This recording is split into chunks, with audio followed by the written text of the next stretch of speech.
भारतवर्ष सामाजिक सांस्कृतिक दृष्टि से विविधताओं वाला देश है, इसलिए यहाँ पर हर समाज, संप्रदाय और पंथ के विभिन्न पर्व हैं।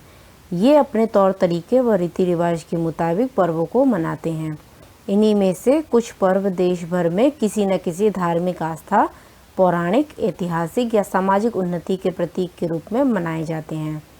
इन्हीं में एक पर्व है ओणम, जो दक्षिण भारत में मुख्यतः केरल का सबसे प्राचीन और पारंपरिक उत्सव है। जिस तरह देश भर में दशहरा, दुर्गा पूजा और गणेशोत्सव 10 दिनों तक बड़ी धूमधाम से मनाया जाता है, उसी तरह से केरल में 10 दिवसीय ओणम पर्व बड़े हर्षोल्लास के साथ मनाया जाता है। नमस्कार, मैं पद्मिनी आप सभी का नक्षत्र ज्योत में स्वागत करती हूँ। आज मैं आपको ओणम के त्यौहार के बारे में बताने जा रही हूँ। भारत एक कृषि प्रधान देश है। देश की कुल जनसंख्या का 60% आबादी इसी क्षेत्र में कार्यरत है और अपना जीवन यापन कर रहा है। ओणम पर्व का कृषि और किसानों से गहरा संबंध है। यह पर्व ऐसे समय पर मनाया जाता है जब दक्षिण भारत में फसलें पककर तैयार हो जाती हैं। इन फसलों में चाय, इलायची, अदरक और धान जैसी अन्य फसलें शामिल हैं, जो जनमानस में एक नई उम्मीद और बेहतर कल का निर्माण करने में अहम भूमिका निभाती हैं।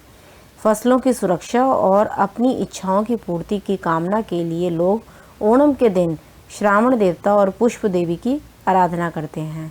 हालांकि इस पर्व की तैयारियां 10 दिन पहले से ही शुरू हो जाती हैं। ऐसी पौराणिक मान्यता है कि एक समय में महाबली नाम का असुर राजा हुआ करता था। वह अपनी प्रजा के लिए किसी देवता से कम नहीं था। अन्य असुरों की तरह वह तपोबल से कई दिव्य शक्तियां हासिल कर देवताओं के लिए मुसीबत बन गया। शक्ति अपने साथ अहंकार भी लेकर आती है। देवताओं में किसी के भी पास महाबली को परास्त करने का सामर्थ्य नहीं था। राजा महाबली ने देवराज इंद्र को हराकर स्वर्ग लोक पर अपना अधिकार कर लिया। पराजित इंद्र की स्थिति देखकर देव माता अदिति ने अपने पुत्र के उद्धार के लिए विष्णु की आराधना की।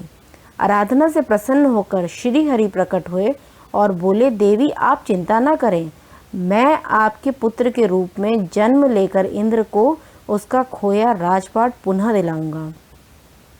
कुछ समय बाद माता अदिति के गर्भ से वामन के रूप में भगवान विष्णु ने अवतार लिया। उनके ब्रह्मचारी रूप को देखकर सभी देव और ऋषि मुनि आनंदित हो उठे। वहीं राजा महाबली स्वर्ग पर स्थायी अधिकार प्राप्त करने के लिए अश्वमेध यज्ञ करा रहे थे। यह जानकर वामन रूप धरे श्री हरि वहां पहुंचे। उनके तेज से यज्ञशाला प्रकाशमय हो गई। महाबली ने उन्हें एक उत्तम आसन पर बिठाकर उनका सत्कार किया और अंत में उनसे भेंट मांगने के लिए कहा। तब वामन रूप में अवतरित भगवान विष्णु ने महाबली से 3 कदम रखने के लिए जगह मांगी, जिसे महाबली ने स्वीकार कर लिया। वामन ने अपने एक कदम में भूलोक को तो दूसरे कदम में आकाश को नाप लिया। अब महाबली का वचन पूरा कैसे हो? तब उन्होंने वचन को पूरा करने के लिए वामन के समक्ष अपना सिर झुका दिया। वामन के कदम रखते ही महाबली पाताल लोक चले गए। जब प्रजा तक यह सूचना पहुंची तो हाहाकार मच गया।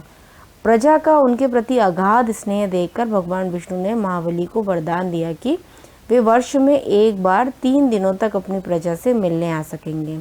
माना जाता है कि तब से लेकर अब तक ओणम के अवसर पर महाबली केरल के हर घर में प्रजाजनों का हालचाल लेने आते हैं और उनके कष्टों को दूर करते हैं।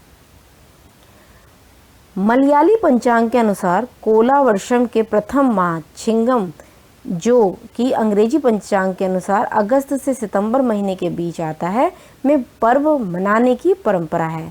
उत्तर भारत में हिंदू पंचांग के अनुसार कहें तो सूर्य जब सिंह राशि व श्रवण नक्षत्र में होता है तब ओणम का त्यौहार मनाया जाता है। सूर्य के संयोग से 10 दिन पहले ही ओणम पर्व की तैयारियां शुरू हो जाती हैं। प्राचीन परंपरा के अनुसार यह हस्त नक्षत्र से शुरू होकर श्रवण नक्षत्र तक मनाया जाता है। ओणम के प्रथम दिवस को अथम और उत्सव के समापन यानी कि अंतिम दिवस को तिरुओणम या तिरुओणम कहा जाता है। इस साल 2020 में यह 31 अगस्त को मनाया जाएगा। ओणम पर्व जो है उसका जो नक्षत्र है वो प्रारंभ जो हो रहा है वो 1:52 से स्टार्ट होएगा, जो 30 तारीख के दिन से स्टार्ट होएगा। और जो तिरुओणम नक्षत्र जो समाप्त हो रहा है वो 31 अगस्त को 3:04 में ख़त्म होएगा। आशा करती हूँ आपको यह जानकारी अच्छी लगी होगी। आप मेरे चैनल को लाइक, शेयर एंड सब्सक्राइब करना बिल्कुल भी ना भूलें और नोटिफिकेशंस बेल पे ज़रूर प्रेस करें ताकि आपको मेरे सारे वीडियो की जानकारी सही समय पे मिलती रहे। वीडियो के डिस्क्रिप्शन बॉक्स पे आपको इंस्टाग्राम और फेसबुक पेज के लिंक्स मिलेंगे, आप वहाँ से भी फॉलो एंड लाइक कर सकते हैं। अब आप मुझे पॉडकास्ट पे भी सुन सकते हैं। मिलती हूँ जल्द ही आपसे एक नई वीडियो के साथ, तब तक के लिए हैप्पी ओणम। धन्यवाद।